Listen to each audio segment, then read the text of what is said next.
Masuk-masuk.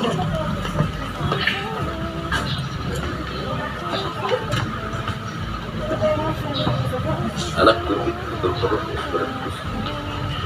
Masih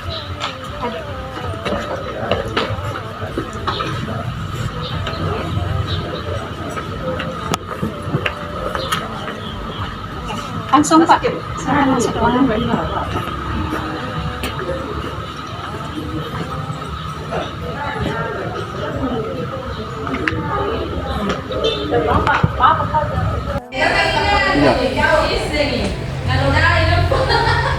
Ya, tahu lagi.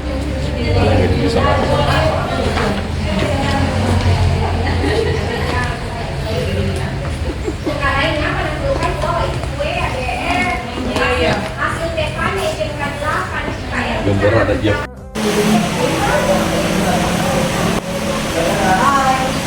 Silakan Bu, ambil posisi dulu yang nyaman.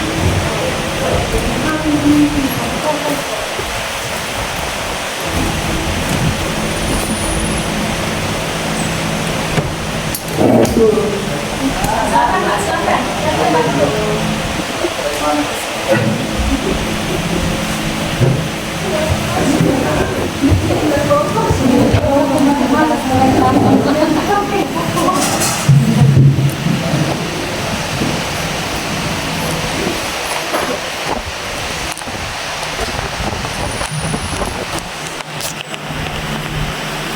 Bismillahirrahmanirrahim. Motor musrah jangan dipukul, nanti bisa menjadi mati. Keras semua sudah terkumpul, mari kita mulai acara ini. Assalamualaikum warahmatullahi wabarakatuh. Waalaikumsalam warahmatullahi wabarakatuh. Yang saya hormati Bapak Kepala SMK Garda Ponorogo, Bapak Bangsawan SPD. Yang saya hormati teman-teman guru yang hadir di sini, dan yang saya hormati rekan saya, CGP Angkatan 10 Ibu Sukmawati, SPD, MPD. Aplaus untuk guru hebat kita. Syukur alhamdulillah, kita panjatkan kehadirat Allah Subhanahu wa taala karena berkat rahmat dan hidayahnya sehingga kita masih diberi kesempatan untuk bisa berkumpul di tempat ini dalam kegiatan diseminasi budaya positif di SMK Garda Ponorogo. Salam dan salawat Allah kita kirimkan kepada junjungan kita Nabi besar Muhammad Sallallahu Alaihi Wasallam yang merupakan Nabi pembawa rahmat untuk kita semua. Untuk mengefektifkan waktu, ya, saya sampaikan bahwa hari ini kami mempunyai kegiatan terkait dengan kegiatan kami pada program guru penggerak. Jadi hari ini kami akan berkolaborasi membawakan materi budaya positif. Saya berikan dulu kesempatan kepada Bapak Kepala Sekolah kita untuk memberikan sambutannya dalam kegiatan aksi nyata kami. Kepada Bapak Bangsawan SPD, dipersilakan dengan hormat.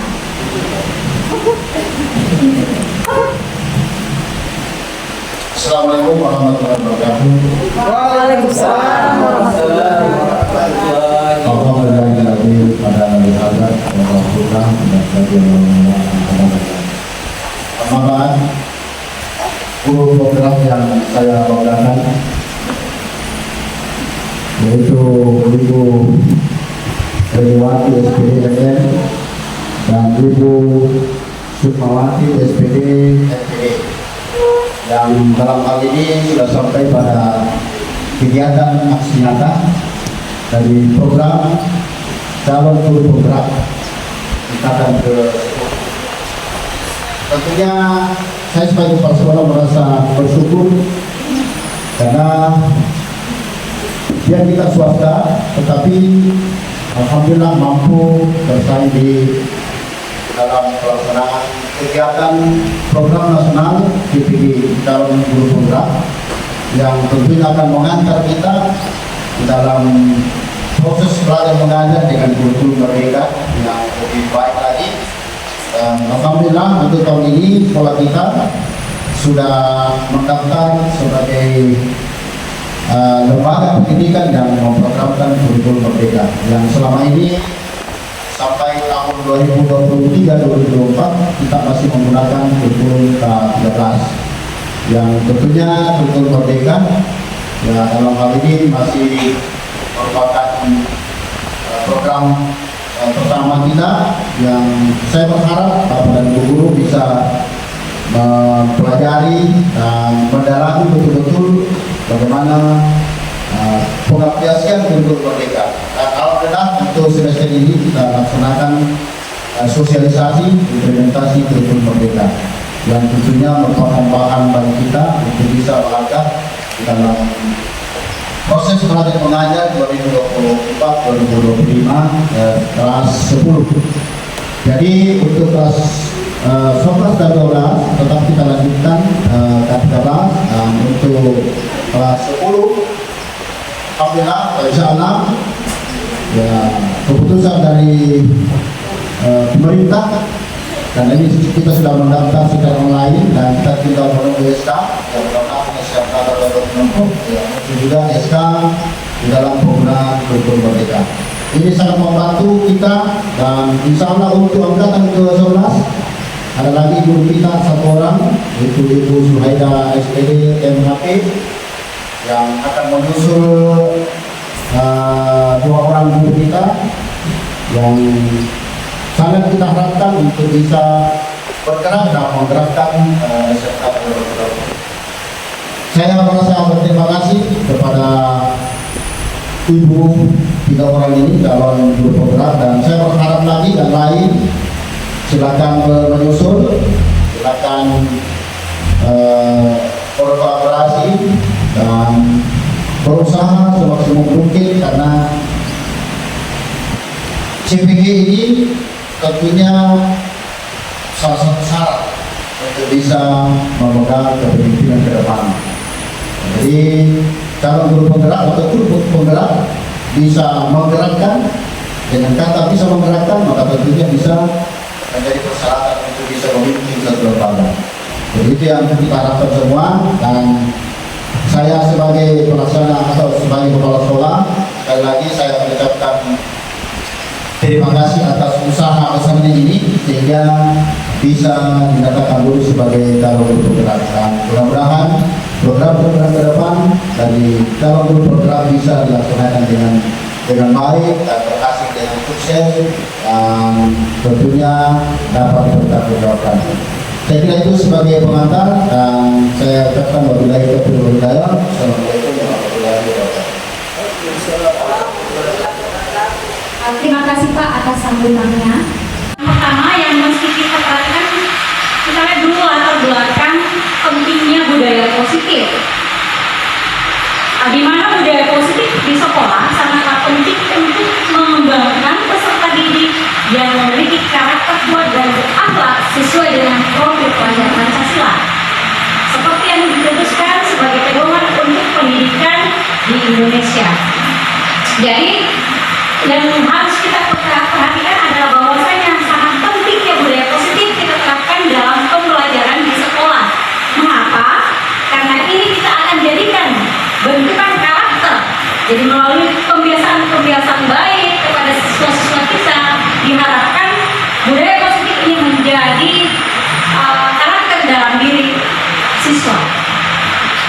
Berikut budaya positif dapat dibangun dengan syarat sekolah menyediakan lingkungan yang positif, lingkungan yang aman dan nyaman agar peserta didik mampu berpikir, bertindak dan menciptakan secara mandiri dan bertanggung jawab terhadap apa yang mereka lakukan.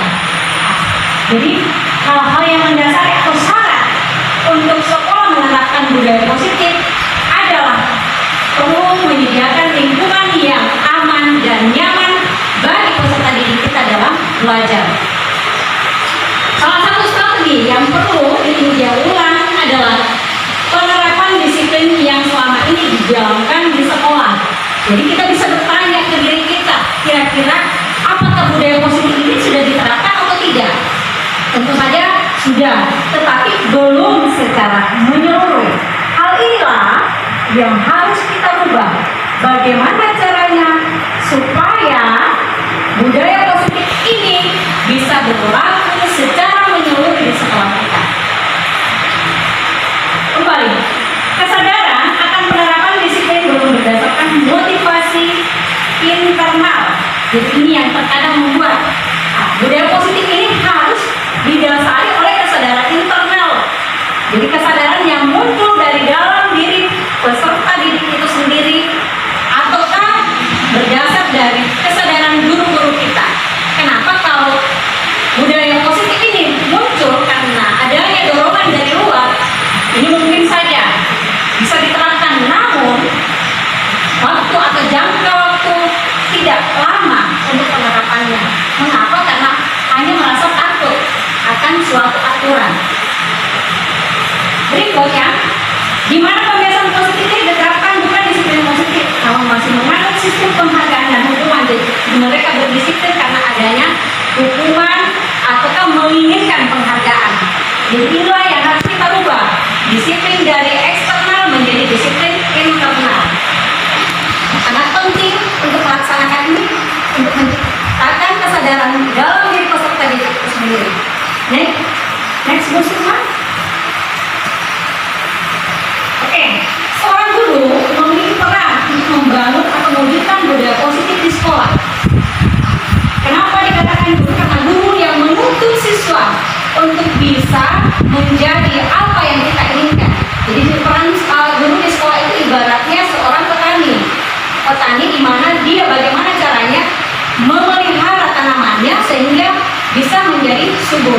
Nah, ini diibaratkan kalau kita berdasarkan pada filosofi di Hajar Dewantara. Budaya positif merupakan perwujudan dari nilai-nilai atau keyakinan universal di sekolah. Budaya positif diawali dengan perubahan paradigma tentang teori kontrol. Jadi selama ini barangkali kita sebagai guru masih berkewajiban mengontrol perilaku siswa agar memiliki perilaku sesuai yang guru harapkan.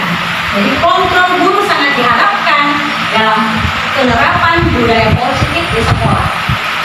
Perwujudannya, guru sering memberikan hukuman kepada siswa yang melakukan kesalahan dan memberikan penghargaan bagi siswa yang melakukan sesuatu kebaikan. Ini yang kadang kita lakukan ya, Bapak Ibu. Kalau kita ingin introspeksi diri, Kak, betul tidak? Apakah Bapak Ibu sering memberikan hukuman atau penghargaan?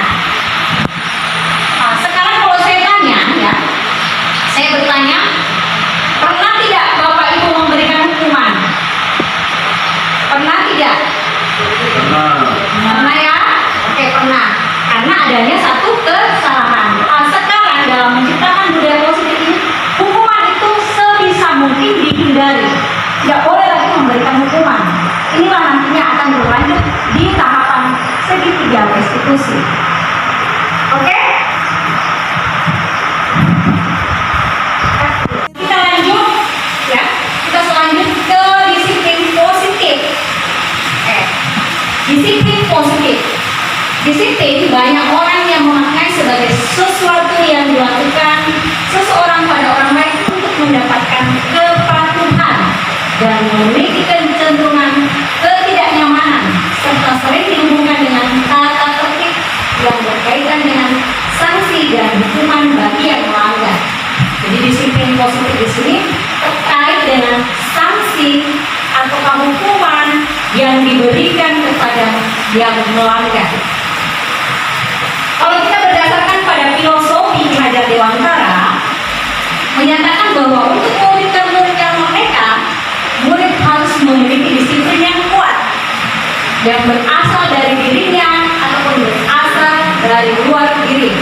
Yang dimaksud ini di sini berasal dari diri adalah disiplin secara internal. Jadi disiplin yang dilakukan seseorang karena kesadarannya sendiri, bukan atas paksaan, bukan atas pengaruh orang lain. Ini yang dimaksud. Dan ini disiplin seperti ini yang keren, yang sangat kita harapkan. Kenapa diharapkan? Karena hal ini kalau berbicara masalah durasi waktu penerapannya itu akan secara konsisten atau berkelanjutan, karena tidak ada hal yang mempengaruhi dia untuk berbuat disiplin. Kemudian yang kedua, disiplin ekstern. Ini disiplin ekstern didasari karena ada alasan-alasan tertentu. Misalnya karena dia takut kalau dia terlambat dia dihukum. Yang berikutnya, ingin dihargai, ingin mendapat imbalan, ingin mendapatkan penghargaan. Jadi disiplin seperti ini sumbernya dari luar, di mana ada motivasi dari luar yang memotivasi, yang menggerakkan dia untuk berbuat disiplin. Dan perlu diingat, disiplin dari luar ini tidak akan bertahan lama, karena hanya ada iming-iming atau sesuatu yang diharapkan. Kalau sesuatu itu sudah diterima atau didapatkan, maka dia akan melanggar atau tidak disiplin lagi. Oke, saya lanjut kembali ke slide yang tadi. Sumber pendisiplin itu bersifat self-discipline, jadi disiplin yang berasal dari dalam diri kita sendiri, yang mewajibkan kita dengan sekelas-kelasnya, tetapi itu sama saja. Jika kita tidak cakap melakukan self-discipline, wajiblah permasalahan yang mendisiplinkan diri kita. Jadi terkadang disiplin diri kita itu sudah kita coba keluarkan, kita sudah coba, tetapi ada mungkin hal-hal lain yang ada dalam diri kita sehingga ini yang akan menghambat pendisiplinan diri. Akhirnya kita juga membutuhkan pendisiplinan dari luar. Inilah contoh ketika kita menjabat sebagai guru, ya guru, kita pasti membutuhkan motivasi dari atasan sebagai kepala sekolah. Jadi kepala sekolah kita sangat harapkan untuk bisa memotivasi diri kita sehingga bisa mendorong disiplin diri yang ada dalam diri kita. Oke, lanjut Bu Suka. Oke, Dian Bose dalam buku Rectifying School Discipline pada tahun 2001 menyatakan bahwa arti asli dari kata disiplin itu juga berkonotasi dengan disiplin diri dari murid-murid yang dapat membuat seseorang menggali potensinya menuju kepada sebuah tujuan, sesuatu yang dihargai dan bermakna. Bagaimana cara kita mengontrol diri dan bagaimana menguasai diri untuk memilih tindakan yang mengacu pada nilai-nilai yang kita hargai. Dengan kata lain, seseorang yang memiliki disiplin diri berarti mereka bisa bertanggung jawab terhadap apa yang dilakukan karena mereka mendasarkan tindakan mereka pada nilai-nilai kebajikan universal. Dari dua pendapat di atas dapat disimpulkan bahwa murid yang memiliki disiplin positif akan memiliki motivasi internal yang tinggi dalam menguasai diri untuk melakukan tindakan yang sesuai dengan nilai-nilai kebajikan universal. Oke, sebagai pendidik, tugasnya adalah membimbing siswa untuk memiliki disiplin diri yang berasal dari diri sendiri. Inilah yang mungkin kita harapkan guru sebagai penuntun mereka untuk mendisiplinkan dirinya sendiri dan mendisiplinkan para peserta didiknya.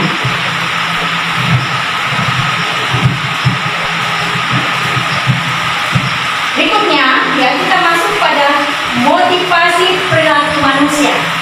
Oke, ini pendapat lagi dari Diana Gosan dalam bukunya Exploring School Discipline menyatakan ada 3 alasan motivasi perilaku manusia. Jadi ada 3 yang menjadi alasan kenapa seseorang itu berperilaku. Yang pertama, untuk menghindari ketidaknyamanan atau lingkungan. Jadi kita cepat datang ke sekolah karena takut dicatat terlambat. Mungkin kalau kita terlambat di motor transportnya, atau kan kita diberi SP, ini yang kita hindari.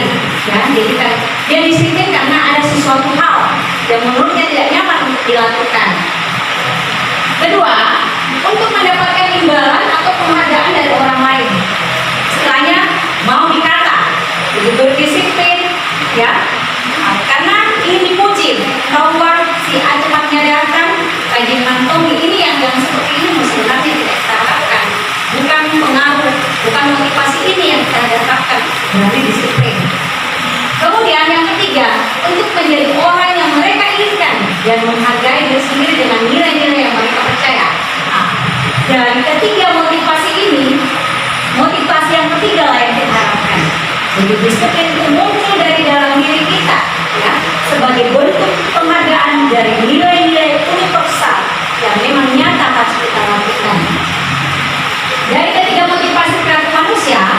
Dalam mewujudkan disiplin positif harus ditanamkan dalam murid-murid.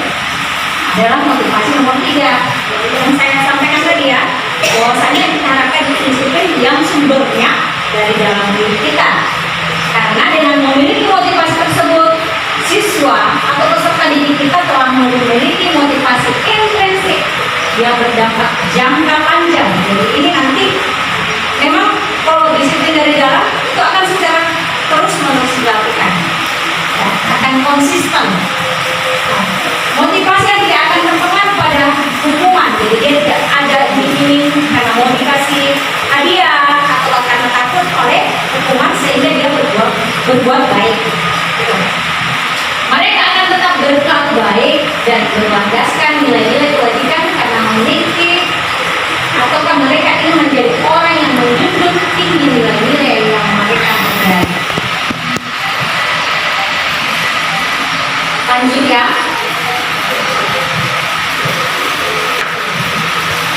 Ada tujuan dari disiplin positif, di mana tujuannya adalah menanamkan motivasi yang ketiga pada murid-murid kita, yaitu untuk menjadi orang yang mereka inginkan dan menghargai diri sendiri dengan nilai-nilai yang mereka percaya.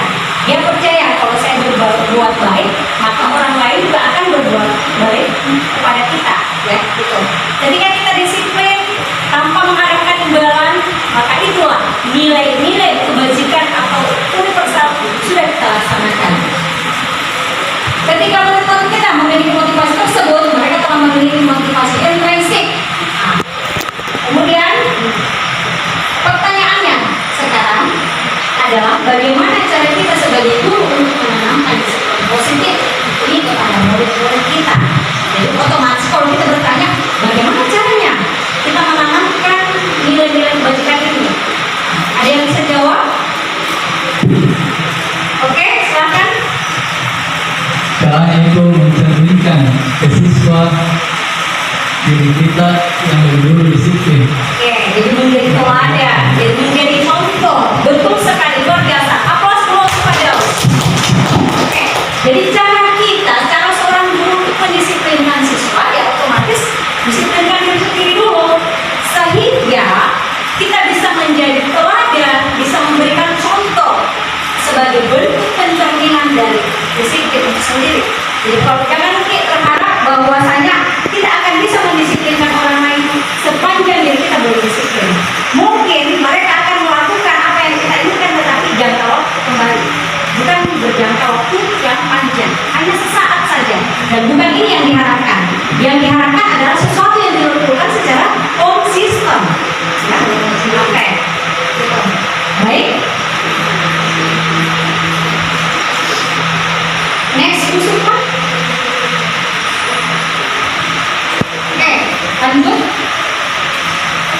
Oke, sebelum kita masuk di penjelasan, saya mau memberikan satu contoh kasus.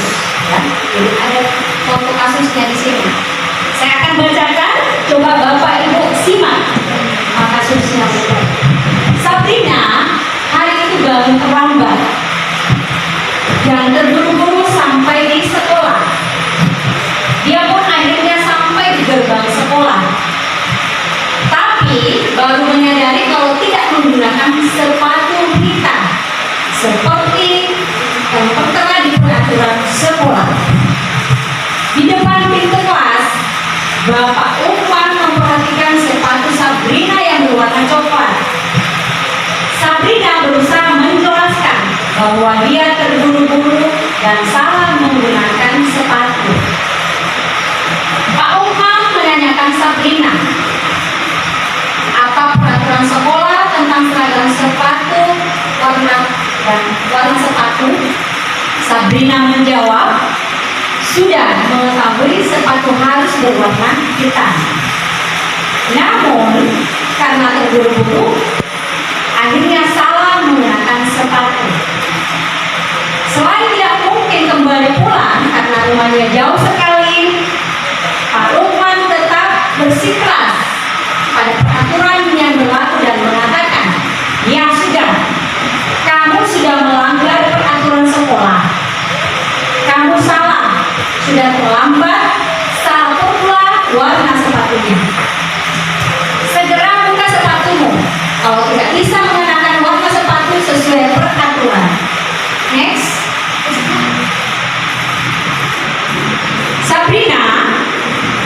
meminta maaf dan memohon kepada Pak Lukman agar tetap dapat mengenakan sepatunya dan berjanji tidak akan mengulang kesalahannya.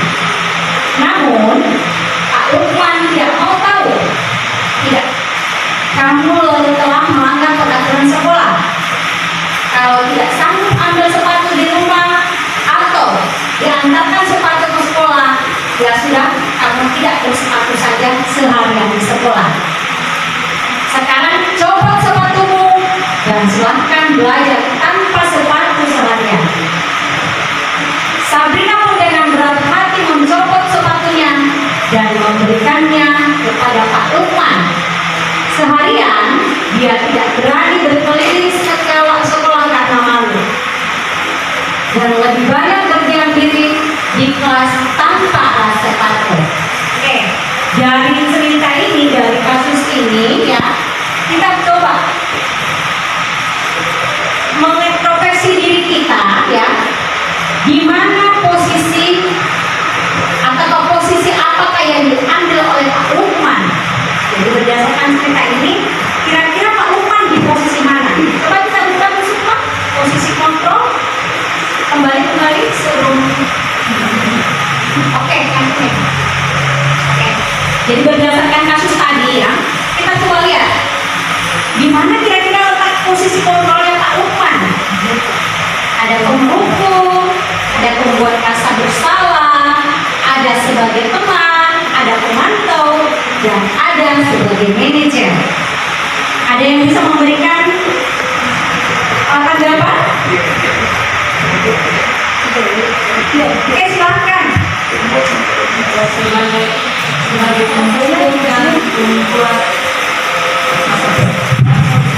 Sebagai penghukum dan pembuat merasa bersalah. Jadi posisi Pak Lukman tadi sebagai penghukum dan pembuat rasa bersalah. Oke, coba kita kembali ke cerita dulu. Oke, kita lihat dulu.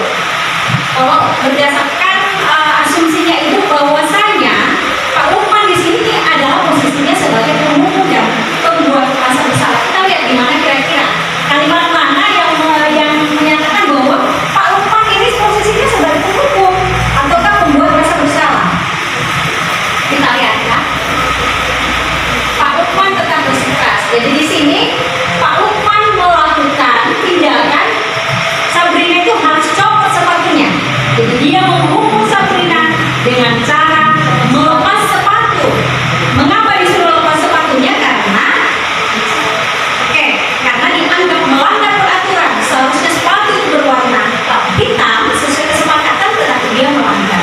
Dia menggunakan sepatu berwarna coklat. Itu. Kemudian posisi kontrol yang dikatakan tadi sebagai pembuat rasa bersalah, di mana kira-kira letaknya? Kita coba lihat dari kasus ini yang mungkin merasa bersalah. Di sini ada kata sudah terlambat, salah pula warna sepatunya.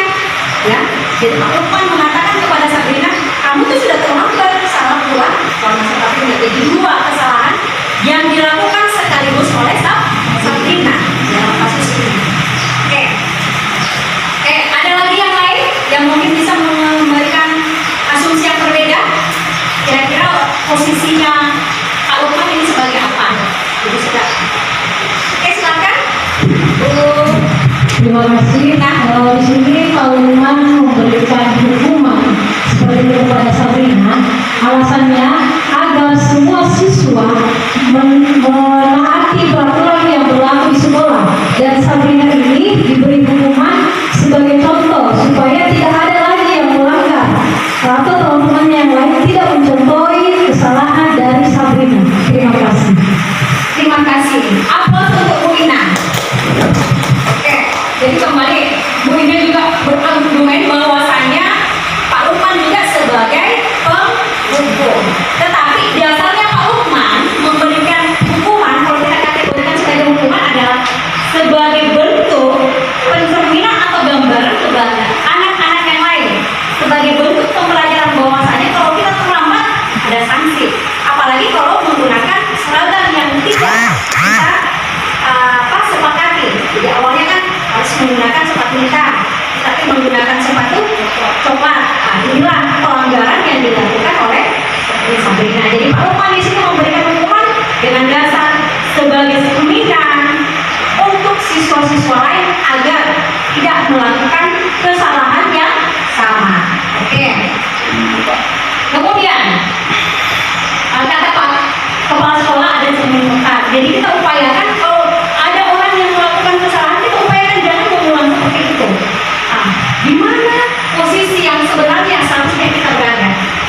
Jadi dari kelima posisi, coba Bu Sukma, dari 5 posisi, pemukul, pembuat rasa bersalah, teman, pemantau, manajer.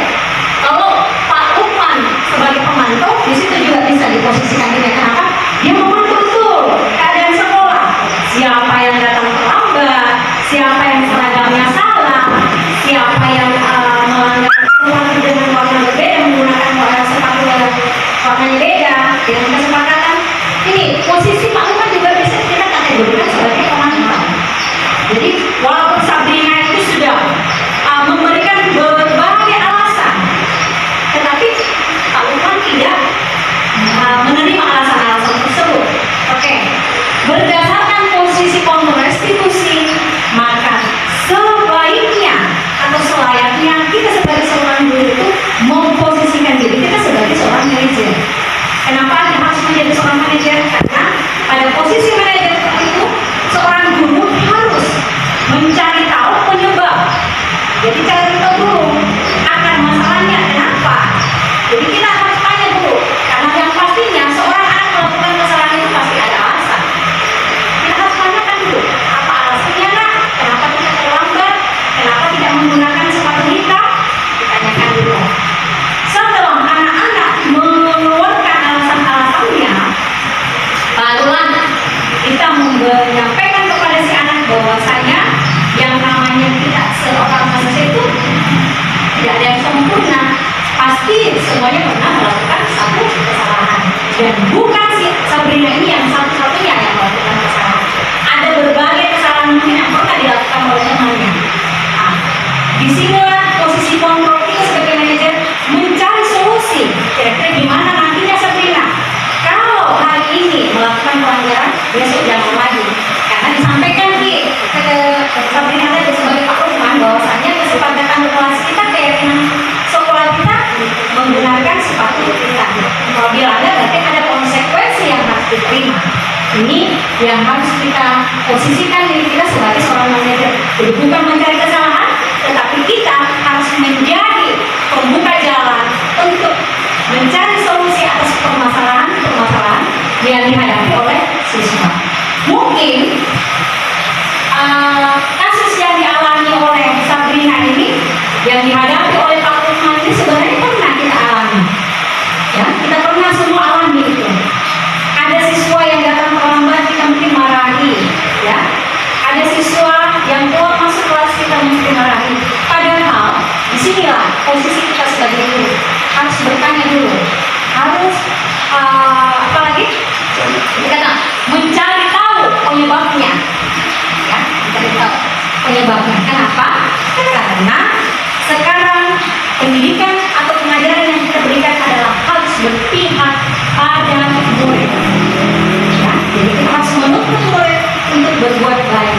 Kalau awalnya siswa kita atau anak kita malas, bagaimana caranya? Kita mencari pola, metode, strategi pembelajaran supaya yang tadinya siswa malas menjadi rajin. Gitu. Kalau siswanya itu tidak senang dengan pelajaran kita, jangan salahkan siswanya. Harus cari tahu dulu diri kita apa ya. Jadi sekali-sekali kita mungkin bisa melakukan pembiasaan di kelas. Setelah kita melakukan pembelajaran, kita tanya ke siswa, nah, paham jadi tidak dengan metode yang Ibu berikan? Mengerti tidak? Kalau tidak, kira-kira kamu maunya yang bagaimana? Ibu menjelaskan itu dengan cara apa? Inilah yang harus kita lakukan saat ini, ya.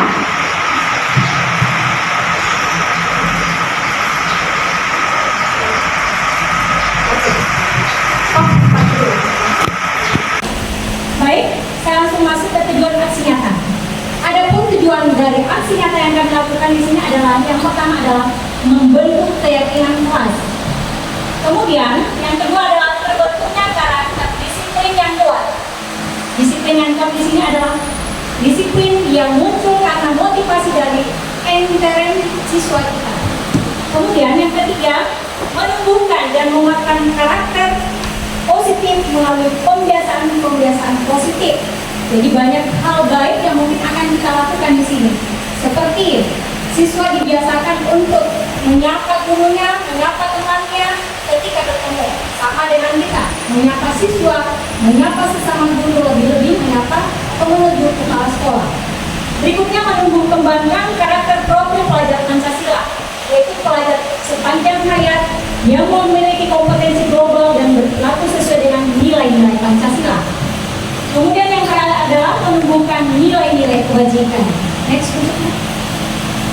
Oke, sebagai tolak ukur dari keberhasilan aksi nyata kami yang pertama adalah terbentuknya keyakinan kelas sebagai landasan dalam memecahkan persoalan yang ada di kelas. Kemudian, konsistensi peserta didik dan wali kelas dalam menjalankan keyakinan kelas. Karena kenapa? Ada pepatah yang mengatakan panas-panas tai ayam. Biasanya di awal-awal saja kita bergerak cepat untuk melakukan sesuatu kebaikan. Dan kita butuhkan di sini adalah konsistensi. Kalau kita sudah melakukan harus secara terus-menerus. Kemudian, guru mampu menerapkan posisi manajer dan menggunakan segitiga restitusi dalam memecahkan masalah. Berikutnya, murid mampu menemukan solusi dari masalah yang dihadapi. Kemudian, membudayakan 5S, di mana 5S itu adalah senyum, salam, sapa, sopan, dan santun.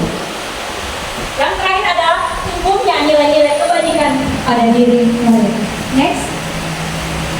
Oke? Masih semangat? Semangat. Masih semangat ya? Sekarang kita untuk menambah semangat kita coba adakan SBK-nya. Jadi ada tepuk 1 dan tepuk 2. Saya kasih lihat dulu contohnya ya. Kalau saya katakan tepuk 1 A, tepuk 2 I, tepuk 3 U, seperti itu. Sudah paham? Oke, silakan Bapak Ibu berdiri di tempatnya. Jadi tepuk 1, 2, 3. Jadi sebentar mungkin ada tepuk 1 atau saya bolak balik ya. Yang salah silakan duduk. Ya. Jadi ada konsekuensi yang diberikan sebentar. Kalau ada yang salah silakan duduk ya. Yang salah silakan duduk. Jadi tepuk 1. Ya. Tepuk 2. Tepuk 3. Oke. Gitu ya. Oke, kita coba ya. Silakan berdiri Bapak Ibu. Jadi bisa saja saya balik ya. Tepuk 3. Kalau saya Oke, kita mulai. Berdiri semua Bapak Ibu ya. Oke, kita mulai ya. Tepuk 1. Tepuk 2. Tepuk 3. Oke. Sudah bisa ya? Jadi yang salah silakan duduk. Tepuk 3. Tepuk 1. Tepuk 2. Tepuk 1, 2, 3. Oke, terima kasih. Saya mulai dari posisi kontrol restitusi. Tapi sebelumnya kita ingatkan dulu Bapak Ibu tentang bagaimana filosofi Ki Hajar Dewantara mengenai pendidikan. Ki Hajar Dewantara mengibaratkan guru itu sebagai seorang petani atau tukang kebun, ya, di mana siswa diibaratkan sebagai benih yang disemai dan sekolah adalah lahan pertaniannya. Oke, jika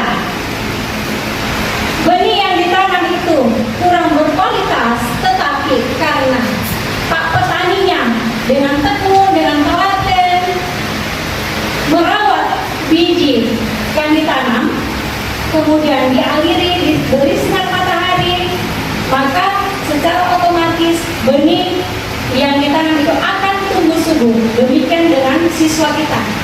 Siswa kita ketika anaknya kita anggap sebagai anak yang nakal, tetapi kita mampu ya memupuk mereka menjadi karakter-karakter yang berada, insya Allah kedepannya anak-anak kita menjadi anak yang bisa kita andalkan memajukan pendidikan di masa yang akan datang. Oke? Saya mulai dari posisi kontrol restitusi. Saya di posisi kontrol ini ada 5. Ada posisi posisi kontrol pembuku, ada pembuat merasa bersalah, ada teman, ada pemantau, ada manajer. Ketika kita introspeksi diri kita mungkin akan mendapatkan posisi kontrol kita seperti apa. Kalau kita sering memberikan hukuman tanpa memberikan kesempatan kepada siswa kita untuk menjelaskan latar belakang dari sikap dan perbuatan pelanggaran itu, berarti kita adalah kontrol penghukum. Lanjut. Oke, di sini ada contoh kasus. Di sini pembuat merasa bersalah. Tadi saya lanjut ya. Pada posisi ini biasanya guru itu akan berusaha dengan lembut berbicara. Kenapa nak? Dari mana ki? Lembut. Tetapi ini juga ya posisi yang belum kita bisa jadikan sebagai dasar dalam mendidik siswa. Kenapa? Karena di sini siswa, dampaknya pada siswa itu, siswa akan membuat dirinya merasa gagal dan tidak berharga. Kemudian yang ketiga, posisi kontrol teman. Guru pada posisi sebagai teman tidak akan menyakiti murid, namun selalu berupaya mengontrol melalui pendekatan persuasif. Namun dampaknya di sini juga dampak buruk. Kenapa saya katakan buruk? Karena siswa yang disuruh itu tidak akan mengindahkan semua perkataan gurunya, hanya mengindahkan perkataan-perkataan yang gurunya yang dianggap sebagai teman. Lanjut. Ya, posisi pemantau. Pada posisi ini biasanya selalu mengawasi atau memantau murid yang berpatokan pada catatan atau kesepakatan yang telah disetujui. Yang bisa dilakukan posisi sebagai pemantau yaitu memantau, menghitung, mengukur kedisiplinan murid. Dampaknya bagi murid pada posisi ini yaitu menitik beratkan pada dampak diri sendiri atau mendapatkan hadiah atau mendapatkan hukuman. Berikutnya, yang harusnya kita posisikan diri kita adalah sebagai manajer. Kenapa dikatakan manajer? Di sini guru pada posisi ini biasanya berbuat sesuatu bersama dengan murid. Jadi mencari solusi atas apa masalah yang dihadapi oleh murid. Masalah-masalah apa yang dihadapi. Posisi kita kalau sebagai manajer tidak akan mencarikan solusi bagaimana cara keluar dari masalahnya. Oke, lanjut. Oke, pertanyaan pemantiknya di sini, ya. Ibu Ririn, guru wali kelas 3 di SD Pelita Raya, sedang bingung menghadapi pula salah satu murid di kelasnya, yaitu Rio. Beberapa anak di kelas 3 telah datang padanya dan mengeluhkan Rio yang seringkali meminta bekal makan siang mereka dengan terpaksa. Jika Anda menghadapi situasi seperti Ibu Ririn ini, apa yang akan Anda lakukan? Kira-kira apa alasan Rio melakukan hal tersebut? Oke, kalau Bapak Ibu menyimak pertanyaan ini, kira-kira ada yang bisa memberikan jawaban tidak? Kenapa sih Rio melakukan hal ini? Ada yang bisa menjawab? Oke, silakan kesempatan. Bu Hasan. Oke, kemungkinan perbuatannya Rio itu yang sering mengganggu temannya, meminta jatah makan siangnya adalah salah satunya. Mungkin menurut saya dia ini butuh perhatian, perhatian dari temannya maupun perhatian dari gurunya. Rio butuh perhatian dan kasih sayang. Ada yang lain? Ada yang lain yang memberikan respon? Ada apa? Alasannya dia apa? Jadi menurut saya Rio itu hanya butuh perhatian dari gurunya. Jadi supaya dia diperhatikan sama gurunya. Oke, butuh perhatian. Ada lagi yang lain? Oke, kita lihat. Lanjut. Oke, dari pertanyaan pemantik tadi, kita lihat kebutuhan dasar manusia. Apa sih yang dimaksud dengan kebutuhan dasar itu? Semua orang senantiasa berusaha untuk memenuhi kebutuhannya dengan berbagai cara. Bila mereka tidak bisa mendapatkan kebutuhannya dengan cara yang positif, mereka bisa melanggar peraturan atau melakukan hal-hal yang tidak sesuai dengan nilai-nilai kebajikan. Contohnya umpama mencuri, Itu. Nah, kemudian kelima kebutuhan dasar tersebut yang antara lain kebutuhan bertahan hidup. Kemudian yang kedua adalah cinta dan kasih sayang. Yang ketiga adalah penguasaan. Yang keempat adalah kebebasan dan yang kelima adalah kesenangan. Kalau kita berdasarkan cerita tadi, Rio bisa saja merasa tidak mampu memenuhi kebutuhan untuk bertahan hidup. Umpama Rio kelaparan, tetapi dia tidak membawa bekal. Oke, yang kedua, kebutuhan akan rasa kasih sayang. Rio sepertinya tidak merasa diterima oleh temannya. Dengan melakukan itu, dia memberikan statement ke temannya bahwa dia bisa. Maka di sini Rio memposisikan diri sebagai orang yang haus akan perhatian, rasa diterima dan disayangi. Kemudian untuk penguasaan, kalau Rio mampu merebut makanan itu berarti dia kayak ada power, ada kekuatan untuk menundukkan temannya menyerahkan makanan yang dibawanya. Kemudian kebebasan, mungkin dia membawa bekal, tetapi orang tuanya, ibunya selalu memberikan bekal yang itu saja, bukan mau bervariasi, akhirnya bosan. Dia butuh yang namanya kebutuhan dasar kebebasan. Dan yang terakhir adalah kesenangan. Dengan melihat teman-temannya risau, jengkel, justru dia merasa senang. Seperti itu. Oke, lanjut. Kita beralih ke keyakinan kelas. Keyakinan kelas, mengapa bukan peraturan kelas? Ada yang tahu apa bedanya peraturan dan keyakinan? Ada yang bisa memberikan jawaban? Pak Bekweda bisa memberikan apa sih bedanya keyakinan dan peraturan? Iya, terima kasih ya. Ini menurut pendapat saya, kalau perbedaan antara keyakinan dan peraturan, namanya peraturan, ya peraturan itu berarti wajib ya, wajib dalam suatu lembaga atau suatu kantor. Nah, kalau keyakinan di sini kita akan kembali ke personnya, apakah peraturan itu ya berdasarkan kita yakin nggak ada nggak kebenaran yang ada di dalamnya, baru kita laksanakan. Itu namanya ada keyakinan. Nah, tetapi kalau peraturan yang namanya peraturan berarti itu adalah yang harus ada di suatu organisasi atau suatu kantor. Terima kasih. Oke, makasih soalnya luar biasa. Oh, itu Ibu Suhaida. Oke, keyakinan kelas. Keyakinan kelas merupakan metode untuk menimbulkan kembali disiplin positif dan didasari oleh motivasi dari dalam diri. Implementasi keyakinan kelas dilatar belakangi karena ditemukannya beberapa murid yang masih harus diingatkan untuk melakukan suatu tindakan kebajikan atau kedisiplinan. Oke. Keyakinan kelas dapat diterapkan untuk membangun budaya positif di lingkungan sekolah dengan adanya keyakinan kelas.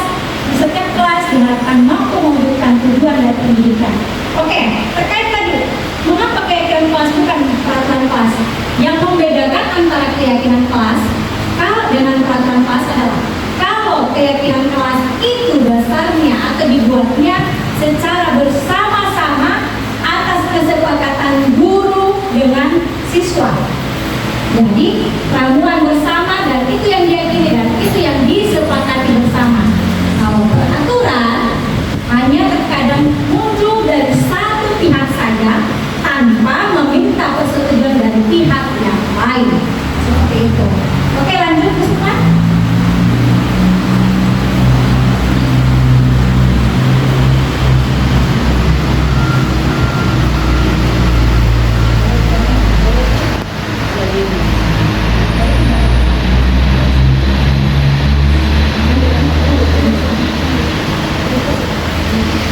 Oke.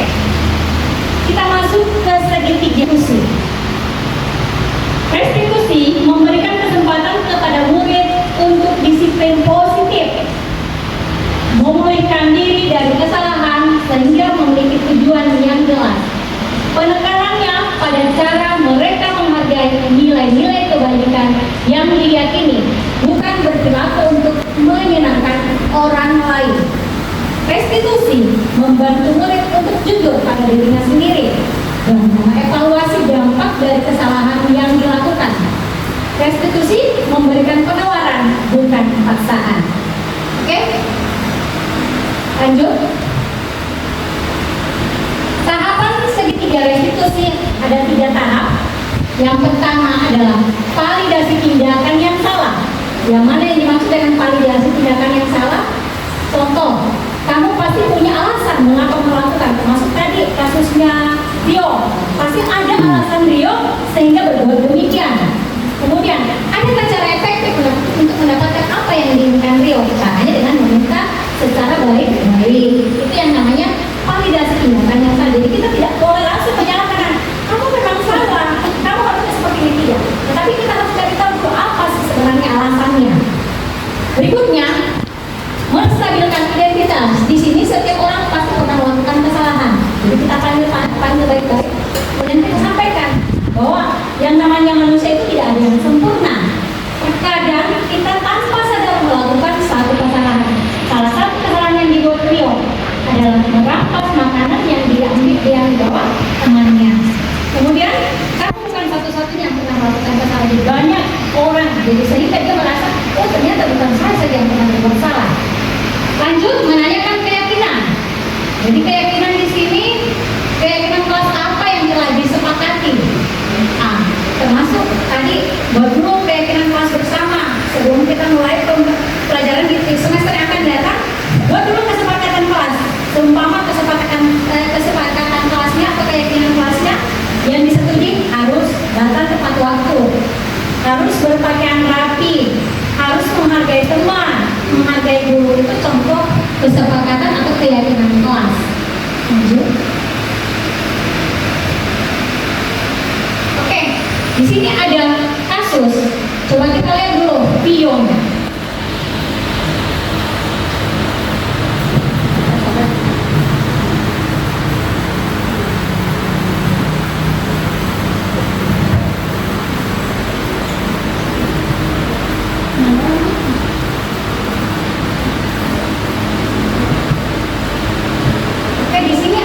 Kasus di mana Sani yang datang terlambat.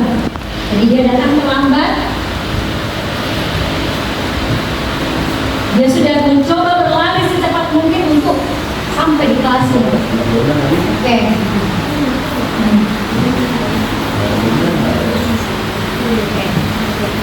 Lanjut. Oke. Jadi saya di sini memanggil Sani, tetapi saya panggil Sani bukan di depan teman-temannya. Jadi untuk penerapan tahapan restitusi ini yang saya maksudkan tadi, bagaimana memperlakukan siswa yang bersalah, itu tidak boleh langsung tertegur. Kamu terlambat, kenapa datang terlambat lagi? Kamu memang selalu datang terlambat. Itu tidak boleh lagi kita ucapkan kepada anak-anak kita. Tetapi bagaimana caranya kesalahan itu mereka sadari sendiri dan kita sama-sama mencari solusi atas kesalahannya. Jadi di sini saya memanggil Sani, saya menanyakan kepada Sani, kenapa Sani datang terlambat?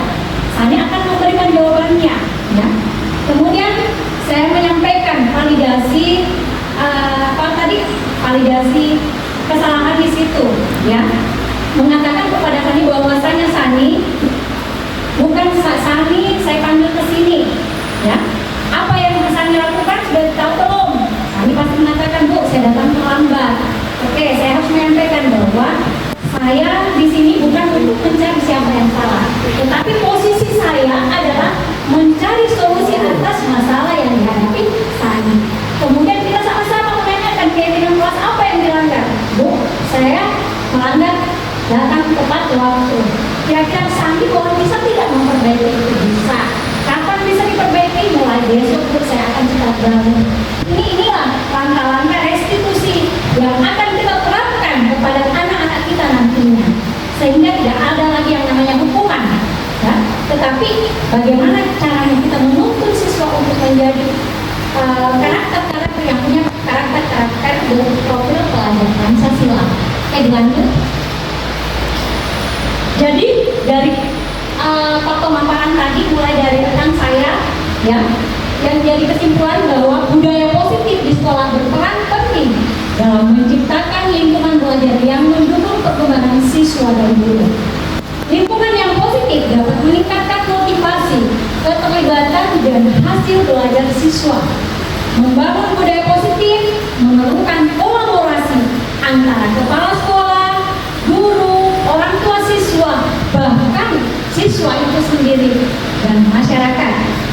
Hubungan yang baik dan komunikasi yang efektif adalah kunci dalam menciptakan lingkungan yang harmonis dan suportif dengan memberikan penghargaan dan pengakuan terhadap pencapaian dan usaha siswa serta guru.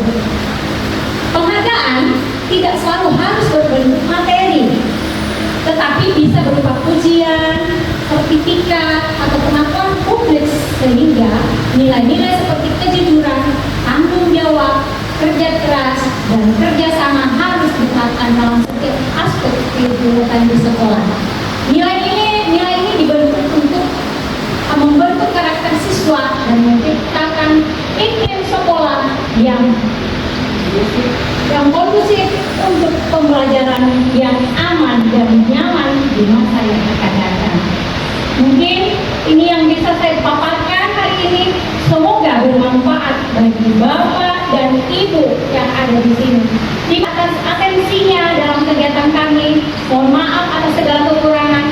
Saya menutup kegiatan kita ini dengan sebuah pantun. Siang hari makan wajib, makan bareng sama Ibu Aisyah.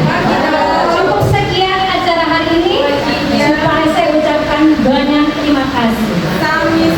Assalamualaikum warahmatullahi wabarakatuh.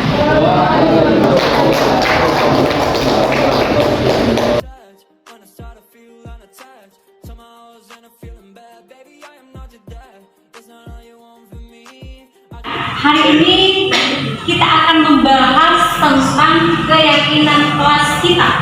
Jadi keyakinan kelas. Apa itu keyakinan kelas? Jadi keyakinan kelas adalah sesuatu aturan yang kita lakukan karena didasari oleh adanya kesalahan-kesalahan yang terjadi. Jadi untuk menghapuskan kesalahan-kesalahan itu, untuk memperbaiki kesalahan-kesalahan yang sudah dilakukan, kita butuh keyakinan kelas. Keyakinan kelas ini nantinya akan sumbernya bukan dari ibu secara pribadi, tetapi bersumber dari pendapat-pendapat kita, karena ini yang akan kita sepakati bersama. Ya, jadi sebentar nanti ibu akan bagikan stick notes ya, di mana di sini Anda silakan tuliskan. Ya, kira-kira apa yang akan kita sepakati bersama? Contoh, kita datang tepat waktu. Nah, jika keyakinan kelas ini sudah kita sepakati dan ada yang melanggar, maka akan mendapatkan konsekuensi dari pelanggaran yang dilakukan. Paham ya? Jadi ibu akan bagikan ini, silakan tuliskan, tuangkan di sini pendapat tak. Kira-kira keyakinan apa yang akan kita buat bersama, ya?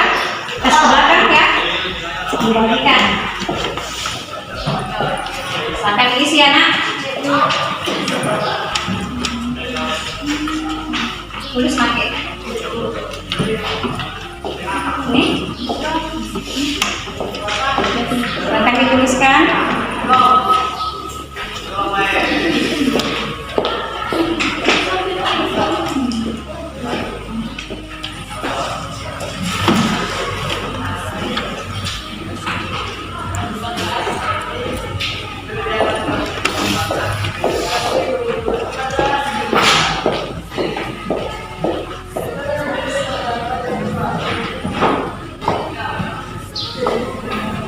Silakan tuliskan Ki, apa yang akan kita tuangkan di keyakinan kelas. Sudah selesai? Iya Bu. Kalau sudah selesai, silakan tempel di atas di papan ya.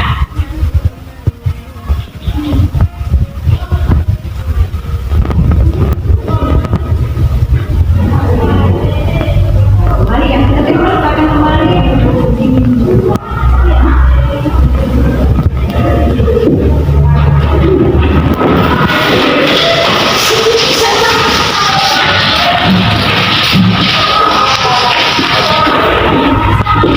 Baik ya, semuanya sudah menempel.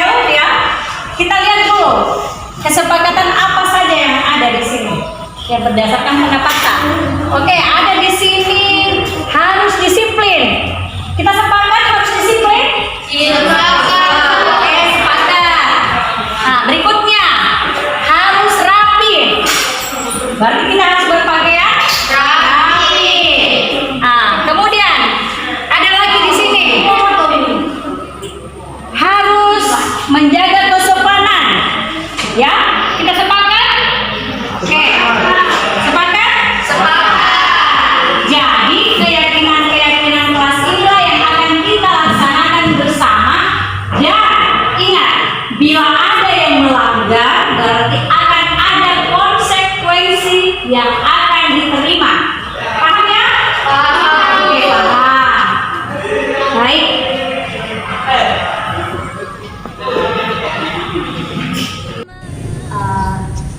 Sekarang kita akan menandatangani kesepakatan kelas atau keyakinan kelas yang telah kita sepakati bersama tadi, ya. Jadi sebagai bentuk bahwasanya ini sudah kita sepakati, harus kita jalankan. Oke, baik, naik satu-satu nak ya untuk tanda tangan. Silahkan mulai dari sini.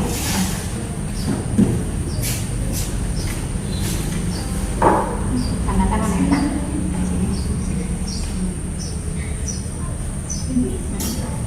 Ini dari ini.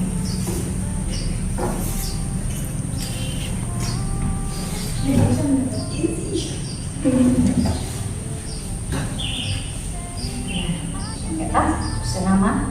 Oke, silakan. Berikutnya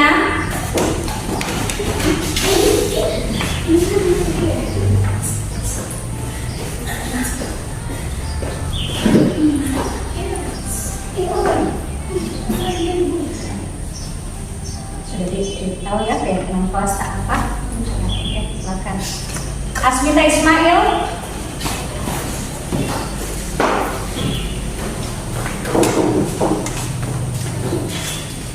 Oke, sebelum kita tanda tangan dulu, jelaskan. Kita lihat dulu ini keyakinan kelas yang sudah kita sepakat bersama ya. Sudah sepakat ya? Oke, silakan mengatakan masalah. Berikutnya Fitri.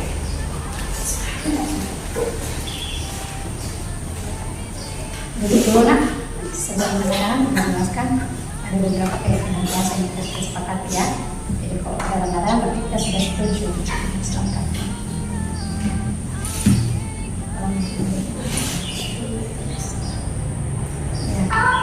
Oke.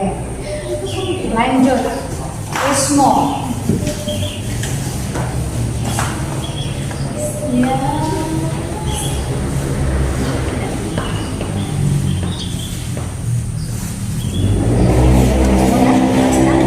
Di sini kesepakatan sudah ya. Oke, sudah selesai kesepakatan kembali. Oke. Esti.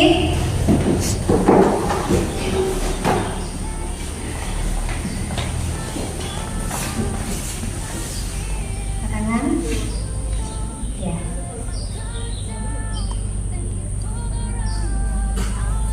Ya. Ini kesepakatannya, kita sudah sepakat ya. Nanti digunakan. Misalkan Rahmat.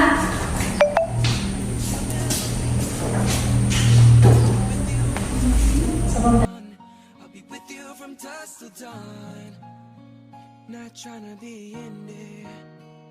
Assalamualaikum warahmatullahi wabarakatuh. Perkenalkan saya Seranjani, kelas 10 OTKP dari SMKS Garudaya Bangtonompo, Kabupaten Goa, Sulawesi Selatan. Saya sangat senang dengan pembelajaran yang dilakukan oleh Ibu Remiwati. Kami dibimbing membuat keyakinan kelas untuk menciptakan disiplin positif. Kami merasa dihargai karena dilibatkan dalam membuat peraturan-peraturan kelas berdasarkan kesepakatan bersama sehingga tercipta lingkungan kelas yang aman dan nyaman. Sekarang saya dan teman-teman lebih bersemangat dalam belajar. Terima kasih Ibu Remiwati atas bimbingannya. Assalamualaikum warahmatullahi wabarakatuh.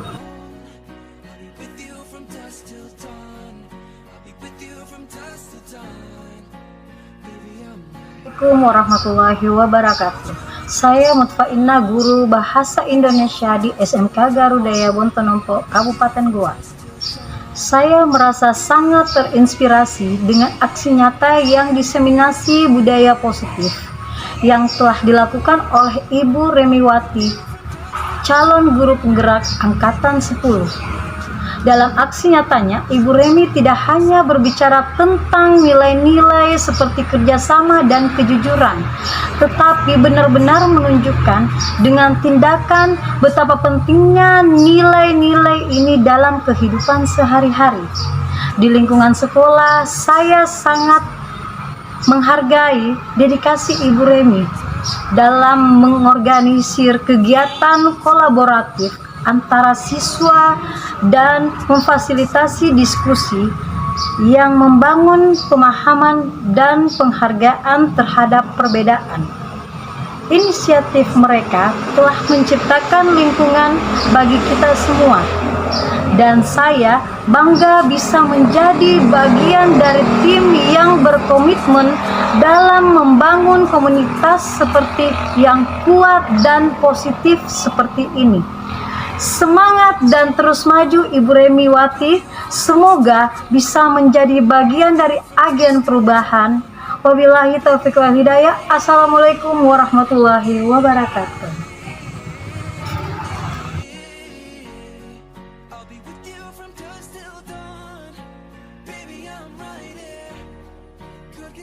Assalamualaikum warahmatullahi wabarakatuh. Perkenalkan, saya Bangsawan SPD, Kepala SMKS Garudaya Bontonompo, Kabupaten Goa. Saya sangat mengapresiasi aksi nyata yang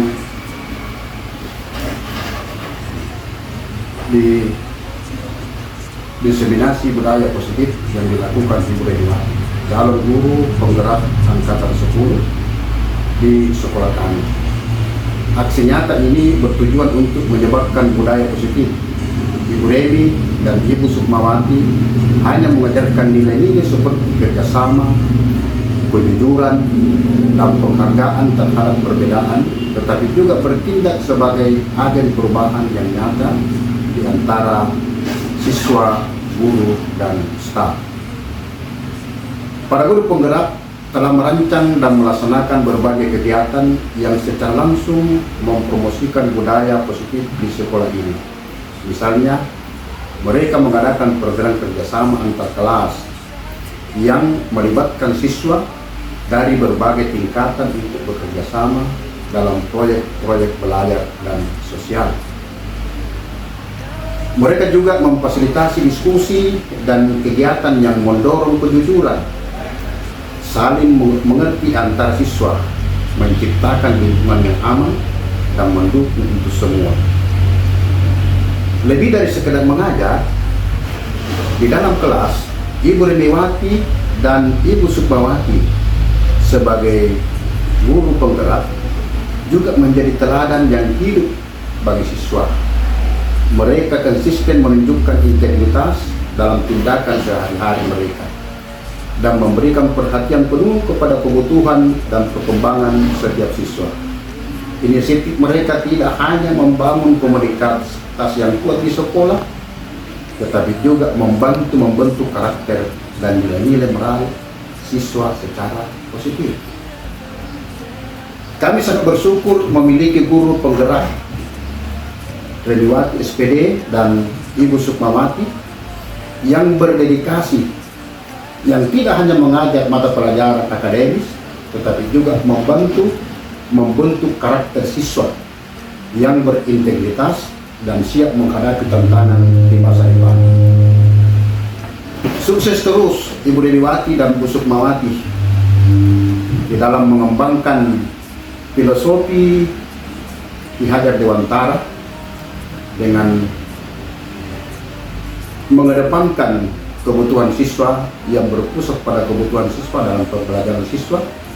Saya sebagai kepala sekolah ingin sekali menerapkan cara-cara ini, karena memang dengan filosofi Ki Hajar Dewantara, maka pembelajaran berpusat pada murid, di mana sistem yang dilakukan tidak ada lagi istilah hukuman, tidak ada lagi istilah menghukum siswa apabila suatu pelanggaran, tetapi seorang guru harus bertindak sebagai manajer, di mana manajer itu memanggil bawahannya atau memanggil siswanya untuk mencari solusi, mencari akar permasalahan yang dihadapi, mencari solusi cara penyelesaiannya, sehingga dengan langkah ini maka kasus atau masalah yang dihadapi oleh siswa dapat diselesaikan dengan baik. Maju terus Ibu Deniwati dan Ibu Sukmawati di dalam mengembangkan filosofi Ki Hajar Dewantara ini. Wassalamualaikum warahmatullahi wabarakatuh.